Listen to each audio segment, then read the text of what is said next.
Jimmy Akin's Mysterious World is brought to you by the Star Quest Production Network and is made possible by our many generous patrons.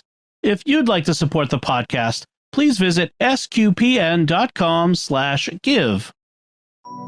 You're listening to episode 224 of Jimmy Akin's Mysterious World, where we look at mysteries from the twin perspectives of faith and reason. In this episode, we're talking about Edgar Cayce, the sleeping prophet. I'm Dom Bettinelli, and joining me today is Jimmy Akin. Hey, Jimmy. Howdy, Dom. In 1945, as World War II was grinding to its close, a man named Edgar Cayce died. He was famous throughout the land for the thousands of psychic readings he had given in hypnotic trances.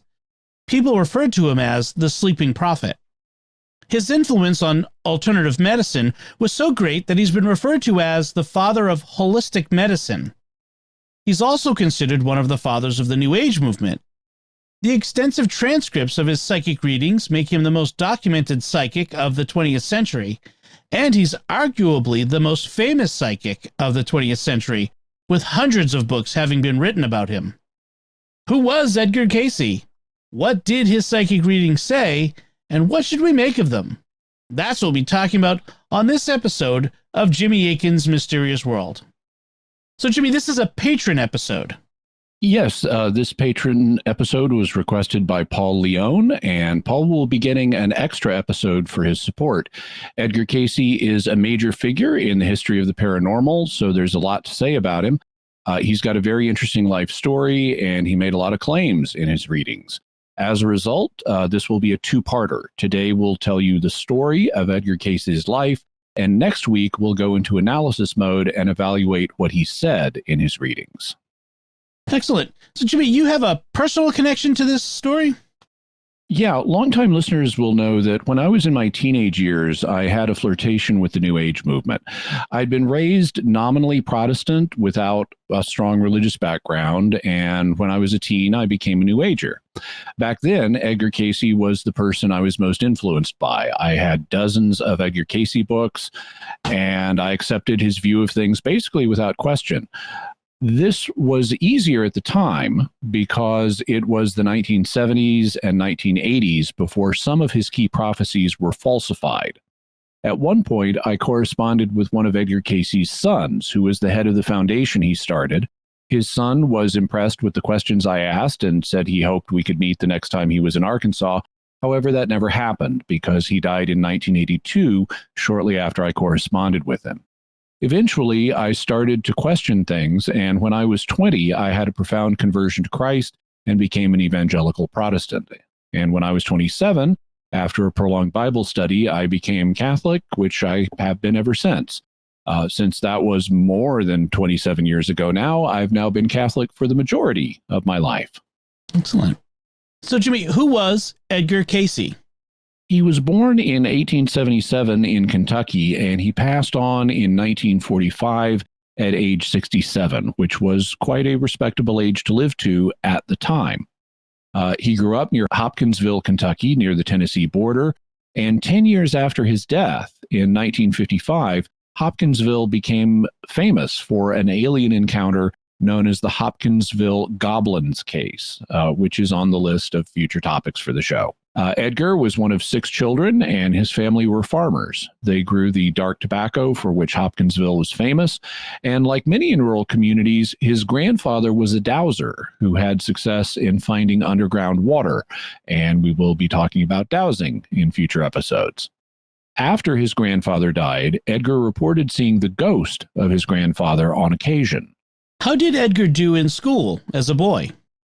Not very well at first. He had difficulty keeping his mind on his lessons, and this led to some conflict at home. Edgar did enjoy reading, especially the Bible. In fact, in his adult life, he would read the Bible through once a year. He also would teach Sunday school at his Disciples of Christ church. And in 1889, when he was 12, he had an unusual encounter while reading the Bible. In his biography of Edgar Cayce, There Is a River, Thomas Segru reports Cayce recounting, I had built a little playhouse for myself in the woods on a creek that ran through the old Cayce place by a bend at the Willows. Every afternoon I went there to read my favorite book. One spring day, when I was reading the story of Manoah for the 13th time, I looked up and saw a woman standing before me. I thought it was my mother come to fetch me home for the chores. Then I saw that she was not my mother and that she had wings on her back. She said to me, "Your prayers have been answered, little boy. Tell me what it is you want most of all, so that I may give it to you." I was very frightened, but after a minute I managed to say, "Most of all, I would like to be helpful to other people, especially children." Then she disappeared. Despite how much he enjoyed reading the Bible, he did not get good spelling marks at school. This was particularly embarrassing because his uncle Lucian taught at school, and the next day he asked Edgar to spell the word cabin, which he couldn't. He made him stay after school and write it 500 times on the blackboard. And when he got home, he got in trouble with his father, who was known as Squire Cayce because he was a justice of the peace. Squire Cayce was furious when he came in. The family was disgraced, he said. Uncle Lucian had told him what a stupid son he had. All during supper, the squire talked about it. After supper, he took the spelling book and the boy and went into the parlor. "You're going to start learning your lessons or I'll know the reason why," he said. "Sit down here now and get to business." It was a long evening. Time after time, the squire would take the book and ask the lesson. The answers would be wrong. He would hand back the book and say grimly, "All right, I'll ask it again in another half hour."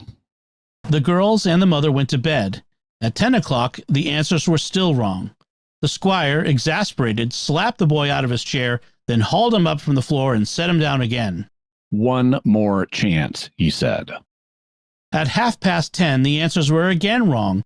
Again, the boy was knocked out of his chair, landing on the floor. Slowly, he got to his feet. He was tired and sleepy.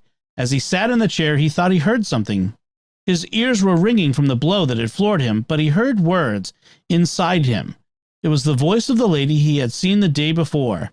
She was saying, "If you can sleep a little, we can help you."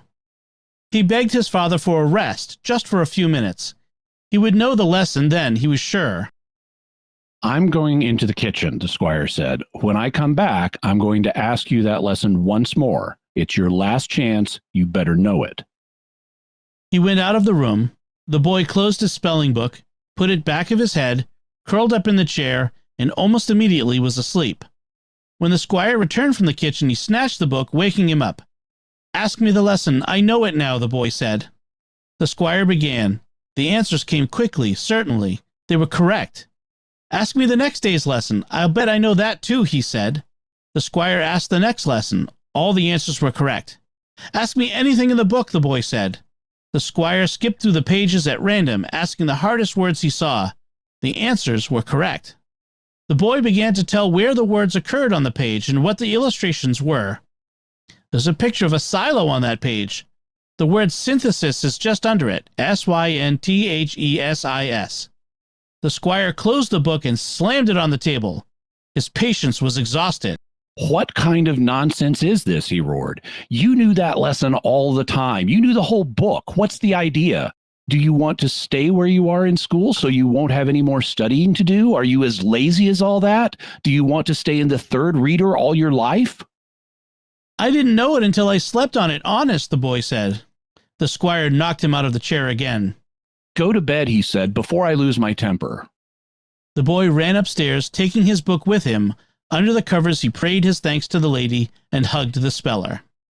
And this unusual study method became a regular thing. Apparently, Edgar could absorb the contents of a book by sleeping with it under his head, and he shot to the top of his class. That made his father proud of him, and Squire Cayce started telling people about how smart Edgar was and how he could learn things just by sleeping on a book. This, in turn, caused Edgar to start being teased by some of the other boys who mockingly invited him to sleep on their lessons for them. One day in 1893, when Edgar was 16, he was at school and participating in a ball game known as Old Sow when he was struck at the end of his spine by the ball. In context, at the end of his spine apparently means the top of the spine, where it joins the back of the head. Afterwards, Edgar began acting strangely, and his father put him to bed. While in bed, Edgar calmed down and began talking. When he was under the covers, he became serious. He gave instructions for a poultice to be put on the back of his head near the base of the brain. He was suffering from shock, he said, and would be all right in the morning if the poultice were applied. "What shall I do?" the squire said to his wife. "Make it," his wife said. "There isn't anything in it that can hurt him. Cornmeal, onions, and some herbs. Come and help me. I'll fix it." When it was ready, they put it on the back of his head, and when he was satisfied with its position, he relaxed and went to sleep. Several times during the night he shouted, "Hurrah for Cleveland!" and pounded the wall with his fist, but did not wake up. To keep him from harming himself, the squire pulled the bed away from the wall. When he opened his eyes the next morning, neighbors and relatives were sitting around the bed keeping vigil. "What's the matter?" he said. "Did I get run over?" He remembered nothing from the time he had left Mr. Thom at recess. The squire told him what had happened. "You told us it was a shock and to put the poultice on the back of your neck. How do you feel now?" "I'm fine." He jumped out of bed. "Can I still go to the celebration in town tonight?" The squire beamed at his relatives and friends. "Cured himself," he said. "Ever see the beat of it? I tell you, he's the greatest fellow in the world when he's asleep. Sure, we're going to the celebration, old man. We've got two things to celebrate: Adlai Stevenson getting elected vice president, and you getting better." The relatives and friends said nothing. With thoughtful faces, they watched the boy get dressed, then filed out of the room and went downstairs. This would be the first time that Edgar would lie down, diagnose a medical condition, and recommend a course of treatment. However, it would be far from the last time. As an adult, he would become famous for doing this. Despite his new success in school, Edgar had to discontinue his education in the 9th grade after having completed the 8th grade because his family could no longer afford it. And in this day, an 8th grade education was considered quite sufficient for a working class young man like Edgar. Also, the schools were a lot stricter back then, and you learned more by the 8th grade than you would in many American schools today.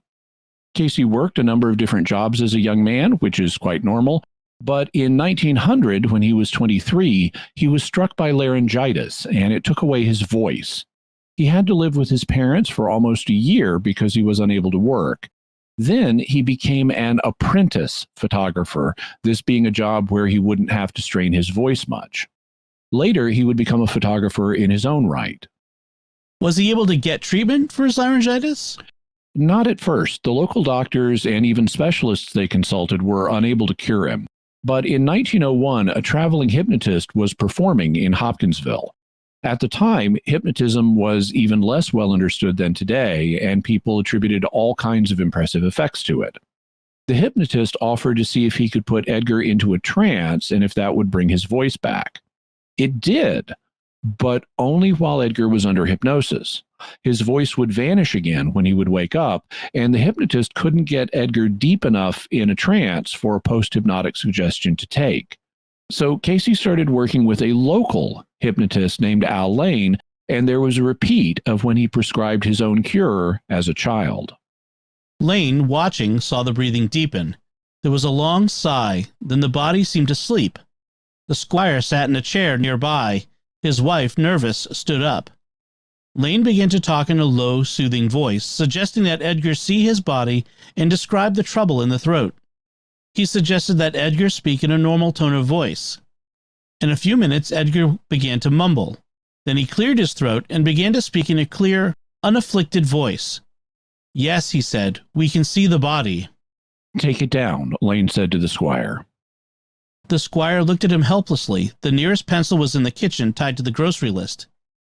"In the normal state," Edgar went on, "this body is unable to speak due to a partial paralysis of the inferior muscles of the vocal cords produced by nerve strain. This is a psychological condition producing a physical effect. This may be removed by increasing the circulation to the affected parts by suggestion while in this unconscious condition."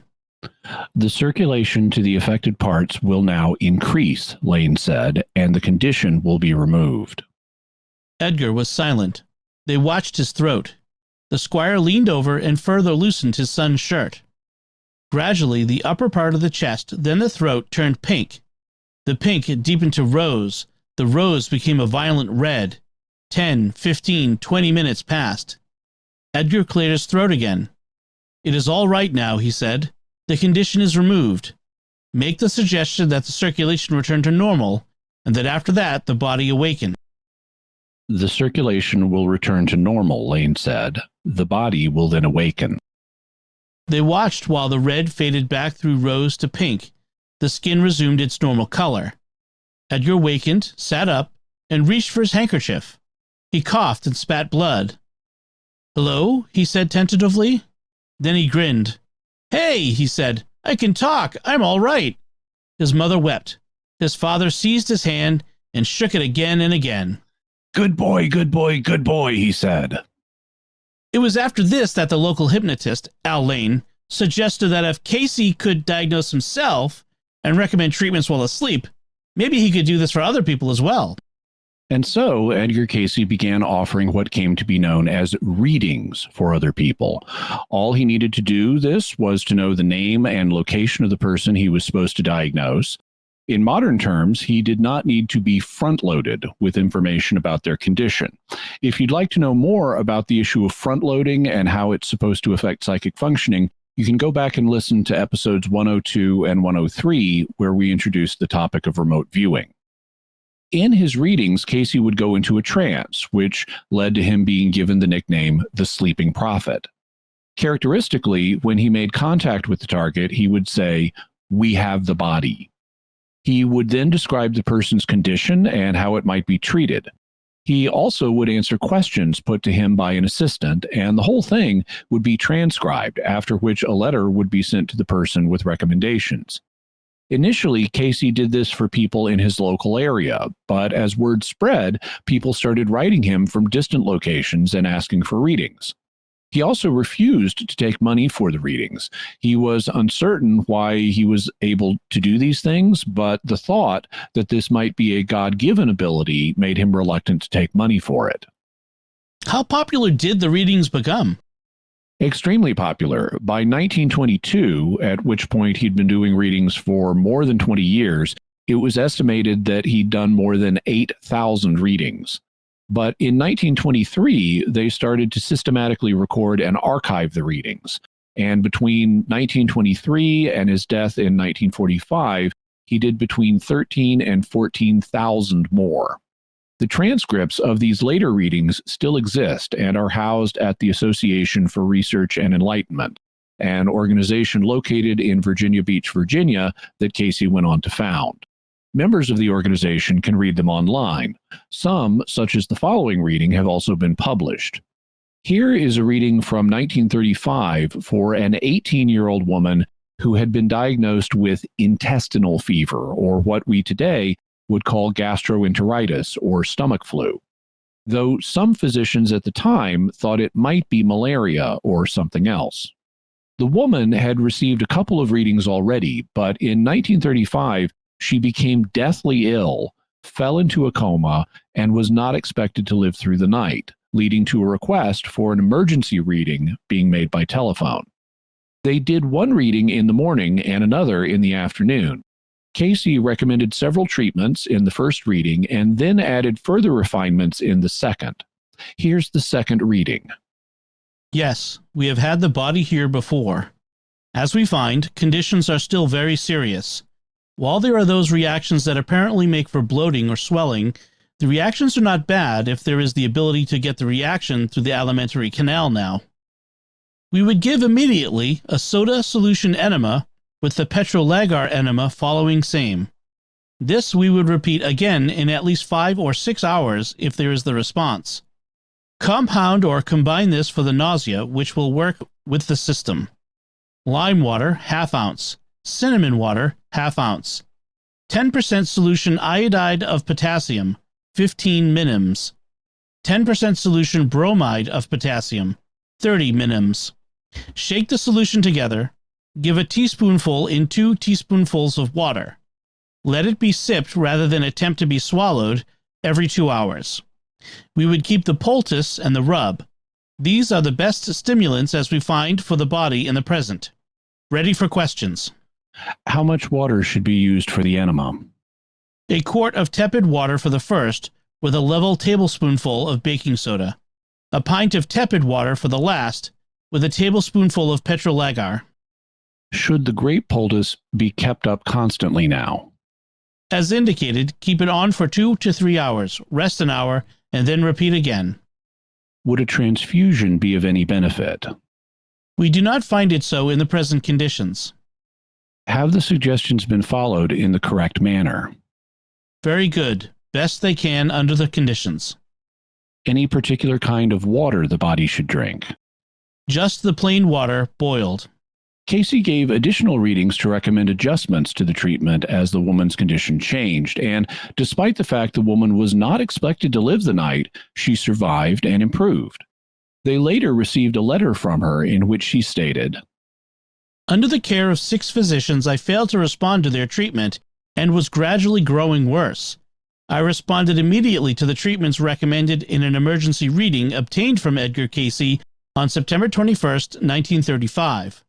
I am now able to eat anything that is included in my diet and in better physical condition than before my illness. I have not had any recurrence of malaria, fever, or gastritis. You said they made transcripts of Cayce's readings, but sound recording was starting to spread during his life. Did they ever record his actual voice? They did, but given the primitive home recording methods of the time, the sound isn't great. We'll have a link to where you can see a video with accompanying captions to make it easier to understand what he's saying. But here is an excerpt from a reading in which he describes how to make a customized massage preparation for a patient. The preparation includes rubbing alcohol, witch hazel, Russian white oil, benzoin, oil of sassafras, and olive oil. These are supposed to be shaken together and then massaged into the person's body near the 6th and 7th dorsal or thoracic vertebrae and the 1st and 2nd cervical vertebrae. These regions are at the very top of the neck and in the middle back. Here's the audio, which I did some noise reduction and audio cleanup on. Rub alcohol, add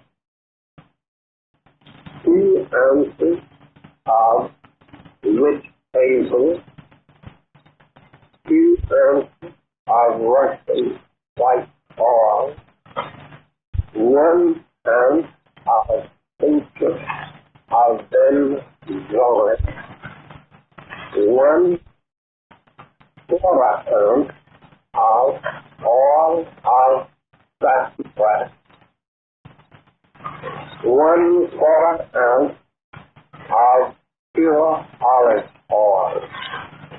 Shake these together each time before small to be massaged into the space of the body as indicated.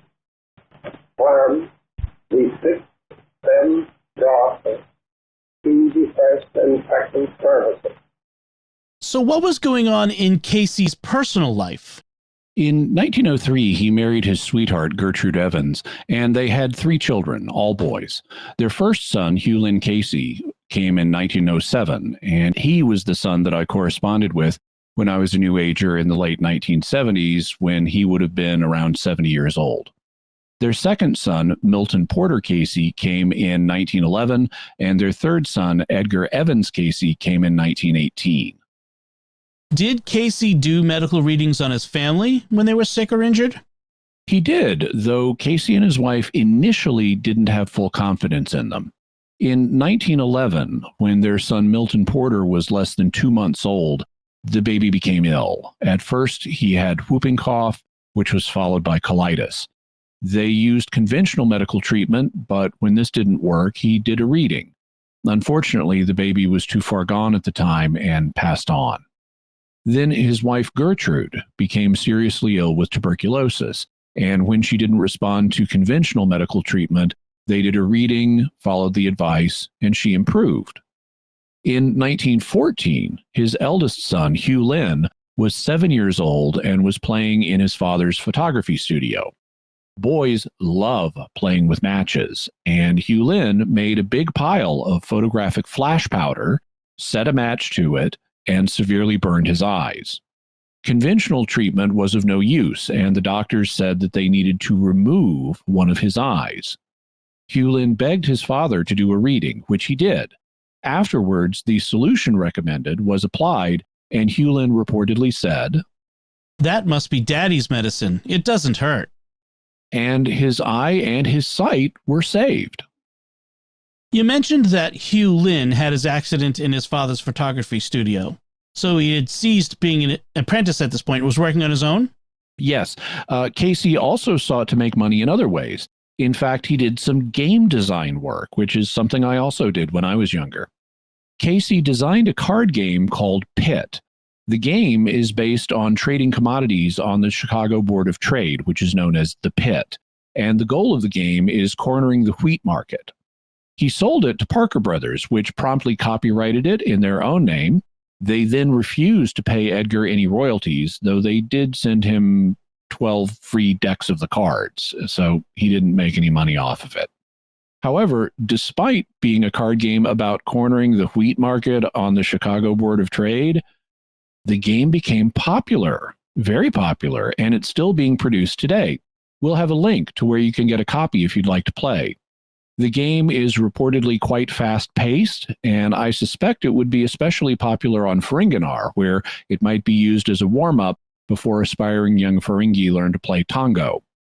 However, even with the photography business, finances could still be tough for the Cayce family, and as the demand for readings grew after the thousands they had done, Edgar eventually reconsidered the fact that he wasn't taking any money for them. So he started asking for voluntary donations so that he could devote his full-time efforts to meet the demand. Cayce appeared to meet with success with his health readings, with various customers coming back for additional readings after the initial ones helped them.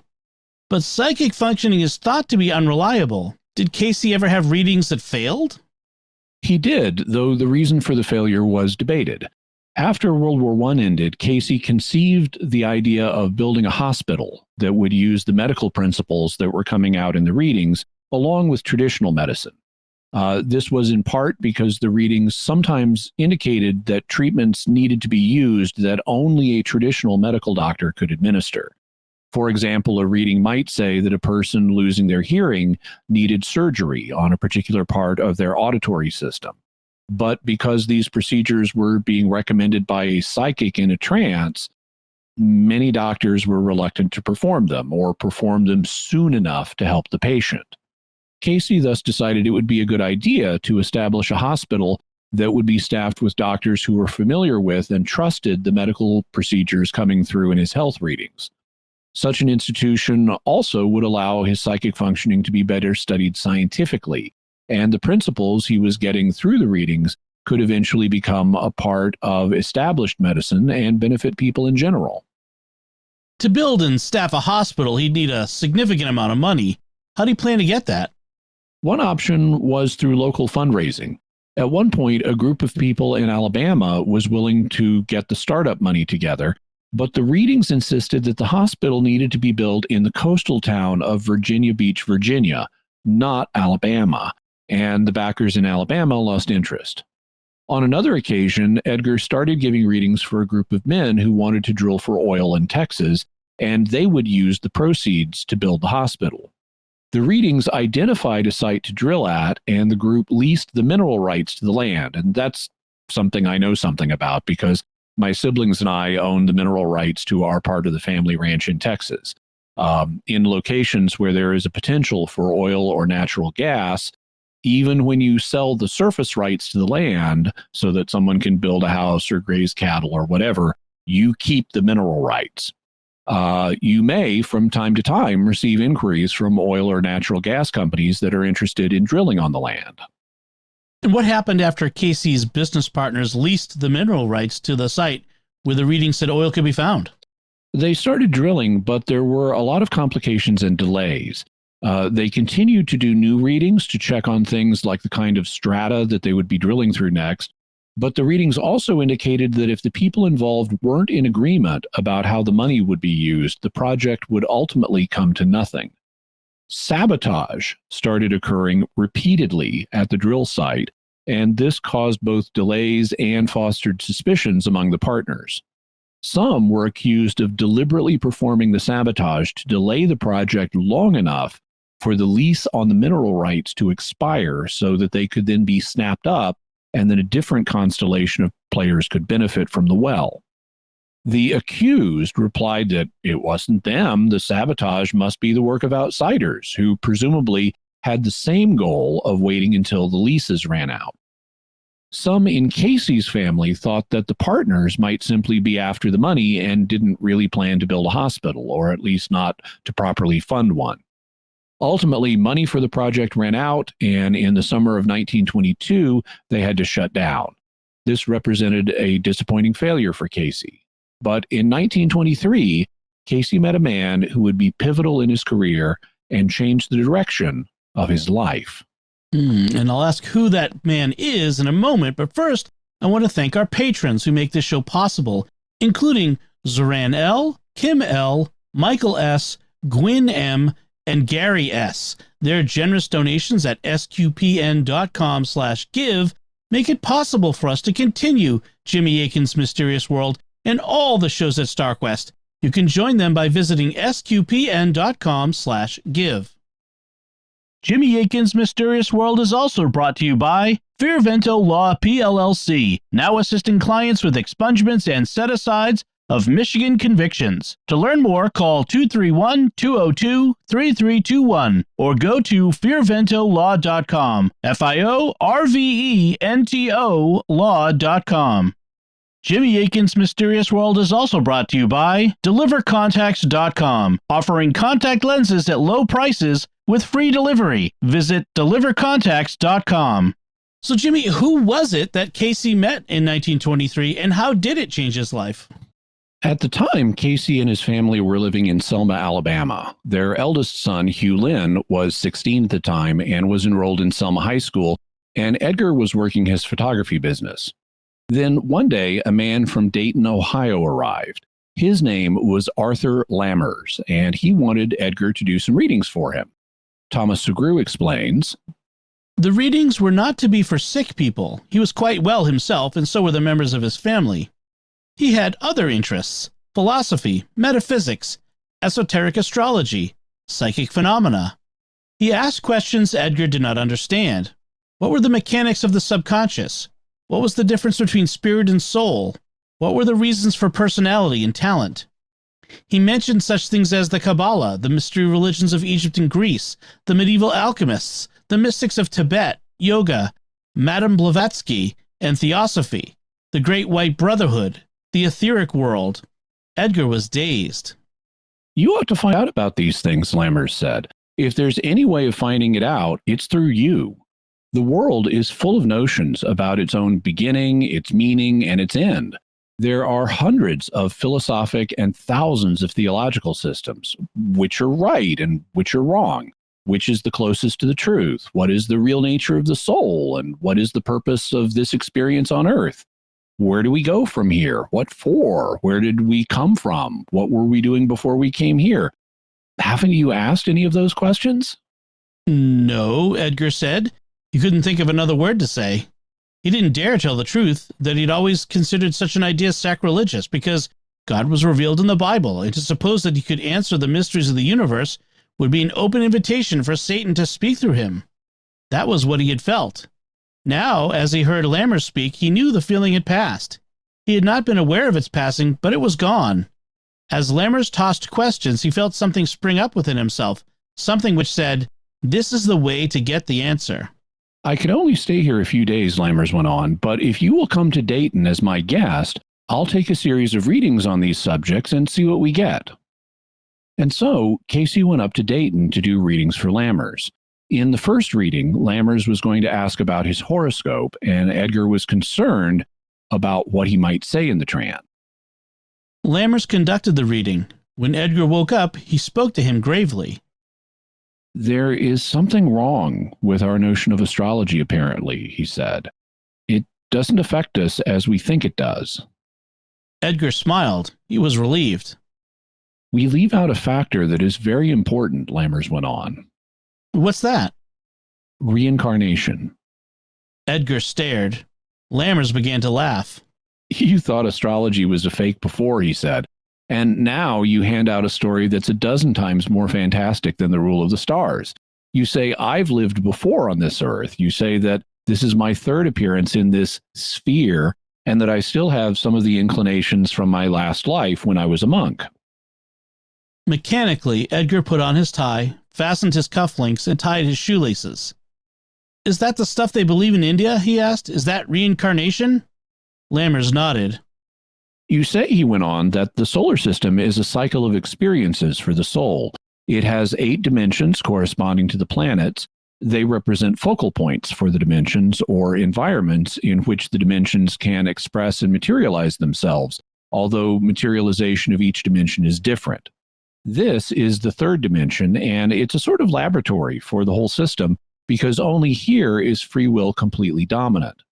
On the other planes, or dimensions, some measure of control is kept over the soul to see that it learns the proper lessons. The control is usually by the soul itself, if it has evolved sufficiently, because once the body of this dimension has been left and the consciousness of this life has been absorbed into the subconscious, the veil between the two is lifted. The subconscious, you see, is a record of all the lives of the soul in this system and in other systems out among the stars. It's the record we think of as being kept by the recording angel. It's the story of what we do with our spirit, the portion of God that is given to us for life with the gift of individuality or separate existence from God. Our problem is to perfect our individuality, and then we return to God. Our spirit, soul, or individuality are joined to Him. Edgar shook his head. I said all that? He asked in a low tone. Lammers nodded. So you see, Lammers said, our astrological influences from the planets or dimensions we've inhabited will be good or bad, weak or strong, according to the experiences we've had there and how we handled our problems. For example, we react to Earth according to the manner in which we have handled the problems of Earth in our other lives. Sometimes we are working on an Earth problem to the exclusion of any influence from the stars or planets at all. The stars represent soul patterns, not experiences. The 12 signs of the zodiac are 12 patterns from which the soul chooses when coming into the Earth plane. They are like races, patterns of temperament, personality, etc. Edgar interrupted him. I couldn't have said all that in one reading, he said. No, Lammers said, but you confirmed it. You see, I've been studying metaphysics for years, and I was able, by a few questions and by the facts that you gave, to check what is right and what is wrong with a whole lot of the stuff I've been reading. So, Jimmy, how did Edgar react to this news? It set off a period of intense soul searching for him. This was a man, Edgar, who was very religious, who was a Sunday school teacher and who read the Bible through every year. And he was not at all sure how concepts like this, including reincarnation, could be squared with his Christian faith. Lammers was ready for him, though. He started giving Edgar passages from the Bible, which he said could be squared with reincarnation, and he put his own spin on Christian teaching, as well as relating a bunch of what we would now call New Age concepts that Edgar didn't understand. Edgar shook his head. I haven't the slightest idea of what you're talking about, he confessed. What interests me is this. You say that I agree with all this stuff in my reading. Does that imply that my subconscious mind understands it, or was I just being a stooge for your suggestions? And that was a good question to ask, one which we'll come back to. But Lammers was eager to press on and do more readings so that he could get to the bottom of all the mysteries he was obsessed with. He even offered to move Edgar's family up to Dayton and to support them while they conducted the readings. After a lot of pondering and despite misgivings, Edgar decided to take him up on the offer. After all, the family finances were really tight, and here was someone offering to provide a degree of financial security. Thomas Segru tells the story of the relocation to Dayton from the perspective of the eldest son, Hugh Lynn. As the train approached Dayton, Hugh Lynn looked more and more apprehensively at the barren fields he was passing. They were powdered with snow, their trees were bare, the wind lashed their thin patches of dead grass. He wiggled his feet nervously. There were holes in his shoes. He had no galoshes, his overcoat was light, unlined. The temperature in Selma when he left was 60. Here it must be 40 below.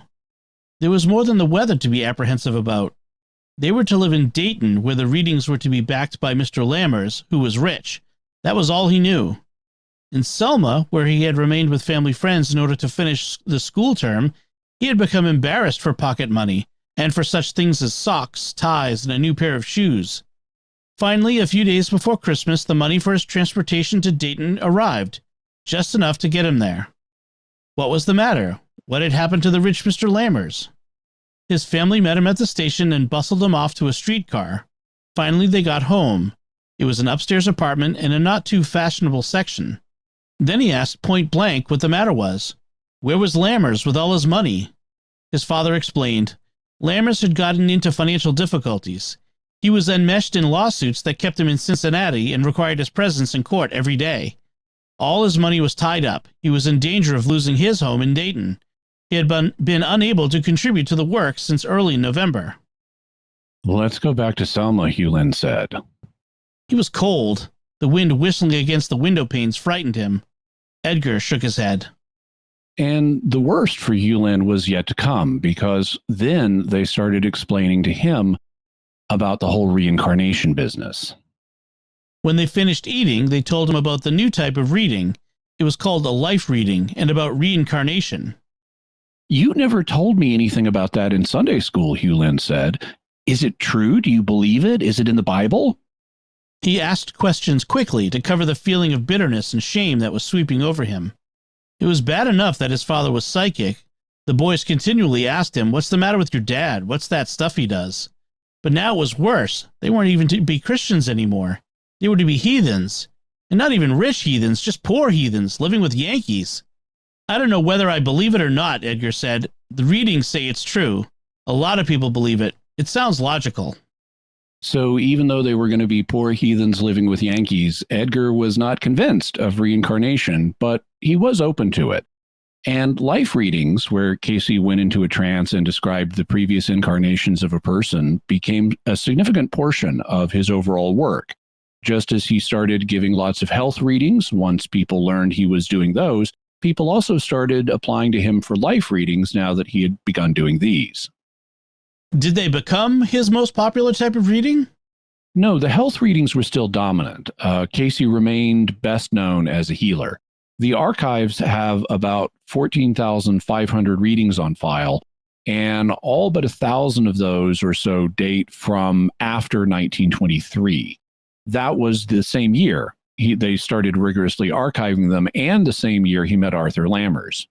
In his book, Edgar Cayce in Context, The Readings, the Truth, and Fiction, K. Paul Johnson gives a statistical analysis of them. He notes that the surviving Cayce work amounts to a voluminous 49,000 pages. That's the equivalent of 250 200-page books. And he summarizes the content of the readings this way. More than 2/3 of these were medical readings on a wide variety of ailments. Life readings provide spiritual and psychological advice, as well as information about previous incarnations, account for 14% of the total. Business questions were answered in 5% of the readings, and another 4% gave dream interpretations for individuals. Among the remaining miscellaneous readings were many answering questions from Cayce's co-workers concerning goals and methods of implementing his ideas in organizational form, which are now known as the work readings. So essentially, Johnson divides the surviving post-1923 readings into 5 basic categories. Medical readings are around 67% of the total, or 2/3. Life readings are around 14% of the total. Business readings are around 5% of the total. Dream interpretation readings are around 4% of the total. And the remaining 10%, including work readings on topics requested by coworkers about how to plan, organize, and implement Cayce's organizational goals. With the medical readings around 67%, or almost 5 times more popular than the life readings, Cayce remained primarily a psychic diagnostician and recommender of treatments. In his later readings, Cayce touched on a lot of topics, not just reincarnation, but a lot of other things now associated with the New Age movement. What were some of them? We've already mentioned astrology, which was the first thing Lammers asked him to do a reading on, In addition, Cayce also touched on topics like the lost continent of Atlantis, ancient Egypt, and a much older civilization than is recognized by conventional Egyptology, as well as predictions for things that would be happening in the course of the 20th century. Because so many of the things his readings talked about are now associated with the New Age movement, Cayce himself has sometimes been regarded as one of the fathers of the New Age movement. Since Arthur Lamers hadn't been able to fulfill his commitments to Cayce due to business problems, how long did the family remain in Dayton? Not that long. They arrived at the end of 1923 and they left in 1925. While in Dayton, Cayce was visited by a man named Morton Blumenthal, who was in partnership with his brother and was becoming wealthy from his activities on Wall Street in New York. Blumenthal initially came to Cayce for a health reading, and his condition improved afterwards. He also had a life reading and other readings and became both convinced and very interested in helping further Cayce's work. Cayce told him about the idea of establishing a hospital in Virginia Beach, and Blumenthal said he would back it. He also bought Cayce a house in Virginia Beach, and the family moved there. How did they proceed with their plans to set up a hospital? First, in 1927, they incorporated a group in Virginia known as the Association for National Investigations. This group would oversee the scientific study of the readings and build the hospital. And the hospital opened the next year in late 1928. Wouldn't they have to clear a lot of regulatory hurdles to build a hospital, especially when using non-traditional treatments based on Cayce's readings? There certainly were issues they had to deal with, though the regulatory hurdles weren't nearly as burdensome back then as they are now. For both good and bad, government regulation has dramatically expanded in the last 100 years. But there were concerns about legal exposure, especially with non-traditional treatments. To mitigate these, people requesting readings were required to join the overall organization and agree that they were participating in an experiment on psychic research. How successful was the hospital once it opened? It proved quite popular, with a waiting list for patients that was 3 months long. This was in part because the hospital, by today's standards, was actually quite small. The building still exists today, and it looks basically like a very large 4-story house. It only had 30 beds. What about the scientific study of Cayce's readings? How was that being handled? A few months before the hospital opened, Cayce made an important contact from Washington and Lee University. Thomas Segru explains, One afternoon, early in 1928, a short, stocky man with a great many gold keys on his watch chain drove up to the house. He introduced himself as Dr. William Moseley Brown, head of the psychology department at Washington and Lee. Hugh Lin is one of my students, he said. I made a statement that I could expose any medium. He told me to come down here and expose his father. He smiled. Edgar smiled. They shook hands, and Dr. Brown settled down to ask questions. He examined readings, listened to several, and finally, running his fingers through his thinning hair, admitted he was stumped. I can't expose it, he said. Still, it's not the sort of thing you can do nothing about. I can't ignore it. I'll have to believe in it. He joined the association, had a reading for himself, and got others for members of his family. Edgar wagged his head in wonder. The millennium has come, he said. So now Cayce was getting respect from William Moseley Brown, the head of the psychology department at a prestigious university. This led to a plan to start a university of their own, with Blumenthal backing it just as he was backing the hospital. And the university would eventually do psychic research. Despite how well things seemed to be going, there was trouble looming on the horizon. The hospital opened in 1928, and the next year, 1929, saw the stock market crash that is commonly used to mark the beginning of the Great Depression. How well did they weather these events? At first, they did okay. The Great Depression was not an all-or-nothing event that affected everyone all at once. So they were able to keep moving with their plans, and in 1930, they opened the university with Dr. William Moseley Brown, formerly of Washington and Lee, as its president. It was known as Atlantic University, but back in 1930, there were problems brewing. In the first place, Dr. Brown, the first president of Atlantic University, and Milton Blumenthal, the financial backer, had very different ideas about the direction the university should proceed in. Brown wanted it to build a reputation as a large, high-prestige academic institution before starting to undertake psychic research, while Blumenthal, the financial guy, wanted it to be smaller and to focus on philosophical and esoteric subjects immediately. Furthermore, launching the university was putting a strain on Blumenthal's finances. Initially, he'd been funding the hospital entirely out of his own pocket. That came to be partially offset by income that the hospital received once patients started coming in. But Blumenthal's finances were dependent on his fortunes on Wall Street, and after the stock market crashed, things were not going well for him.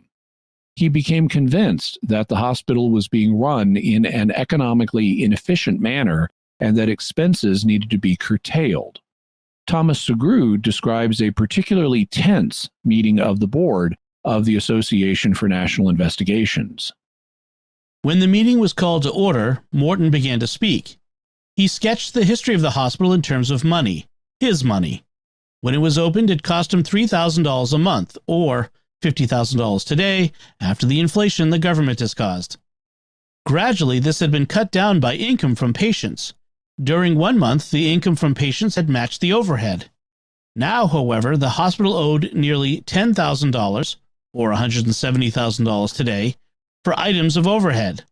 Obviously, there had been waste and extravagance. Though it was a place of healing, it ought to be run on a more business-like basis. Therefore, it was his suggestion that the association turn the hospital back to him and his brother with the understanding that the bills would be paid and everything kept running as usual. Would the board vote on this suggestion? A vote was taken. The members, stunned by the proposal, automatically voted against it. It was defeated. Morton was irritated. He said something about withdrawing all funds and forcing the hospital to close. His brother, Edwin, spoke about the seriousness of the situation and suggested another vote. Edgar got up to speak. "I have every confidence in Mr. Blumenthal," he said. "He built the hospital. He has maintained it. He understands the work I do better than almost anyone else. I am sure he is desirous of continuing the efforts we have so well begun. It would mean very little to me to have the hospital without his cooperation and interest. I suggest the board accede to his request." And the board did. Ownership of the hospital was transferred back to Blumenthal. Did that solve the problem? Temporarily, but the depression continued to get worse. Blumenthal kept the hospital open, and he paid for the first semester of operations at the university, but then he withdrew support for the university. And in February of 1931, he pulled the plug on his involvement with the association and the hospital. Since he was the head of the association, this meant shutting the association down entirely, and the hospital stopped operations at the end of the month. The records of all the readings Edgar had done were being stored in the hospital. What happened to them? Edgar had them taken home and kept them in his house. Now that the hospital was shut down and Blumenthal had pulled all his funding, what happened to the university? It survived. Dr. William Moseley Brown had to implement austerity measures, but he kept it going, and it still exists today, though it's changed significantly. Today, it's a distance learning university with accreditation where people can take courses online. And what happened with Cayce and his family? They consulted their supporters and incorporated a new group to replace the Association for National Investigation now that Blumenthal was out of the picture. In July of 1931, they incorporated a new group called the Association for Research and Enlightenment. And this group would stick. It still exists today and curates Cayce's vast collection of materials. The Association for Research and Enlightenment, or A.R.E. as it is known, was a fairly modest organization. In Cayce's lifetime, it had an average membership of between 500 and 600 people, and about half of those turned over every year, which is a pretty high churn rate, to use a publishing industry term. But the other half of the membership, around 250 to 300 people, was able to support the organization at a basic level. Around 1940, they raised the funds to build a library, an office, and a vault for the readings. These were contained in a unit that was built onto the Cayce home. The next year, the U.S. entered World War II, and we talked about the circumstances surrounding that in episodes 184 and 185 on Pearl Harbor and the Soviet mole Harry Dexter White. What happened with the Cayces during the war? Both of Cayce's surviving sons went into the military during the war. While the war was still going on, in 1943, Thomas Sugrue published his biography of Edgar Cayce, There Is a River. So the book we've been hearing quotations from was published during Cayce's life. Sugrue knew the Cayces, stayed with them, and the book is based on his firsthand interviews with the people involved. In effect, it's Cayce's authorized biography. And today, the Association for Research and Enlightenment recommends it on their webpage.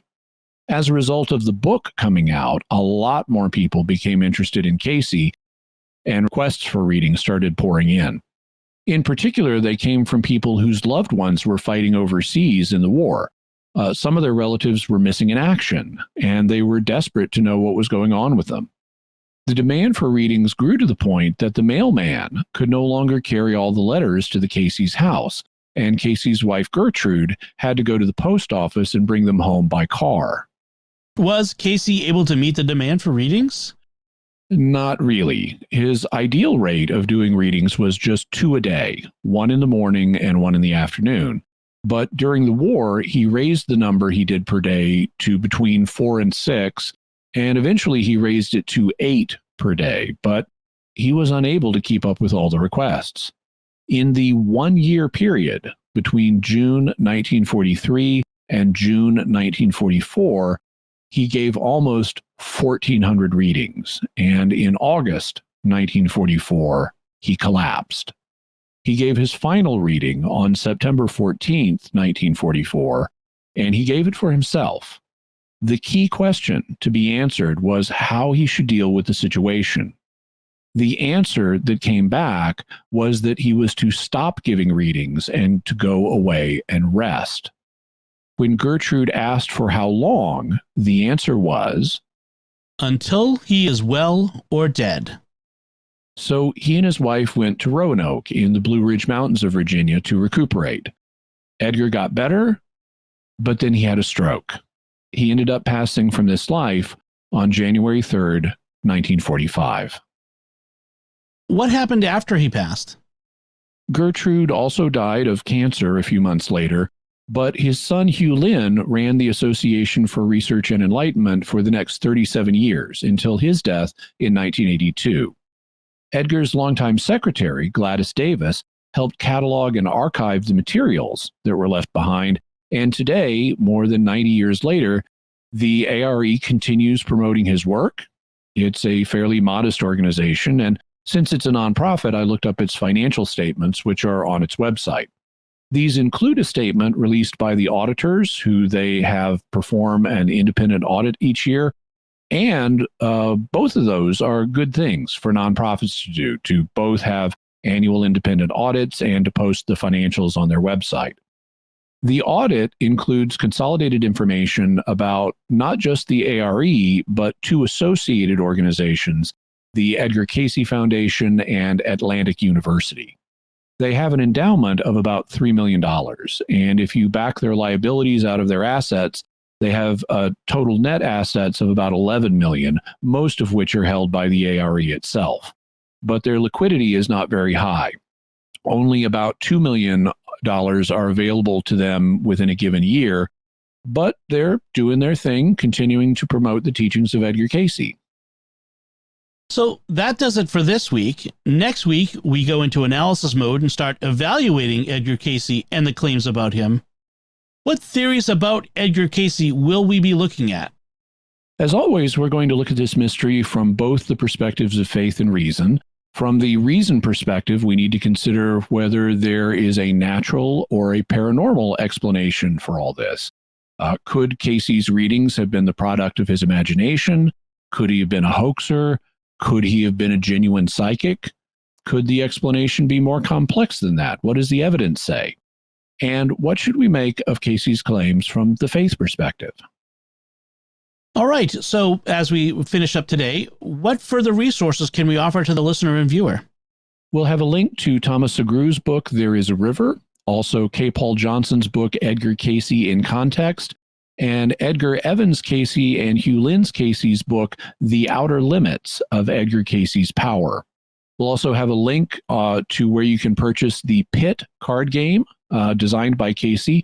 Also, information on Edgar Cayce from a couple of online encyclopedias.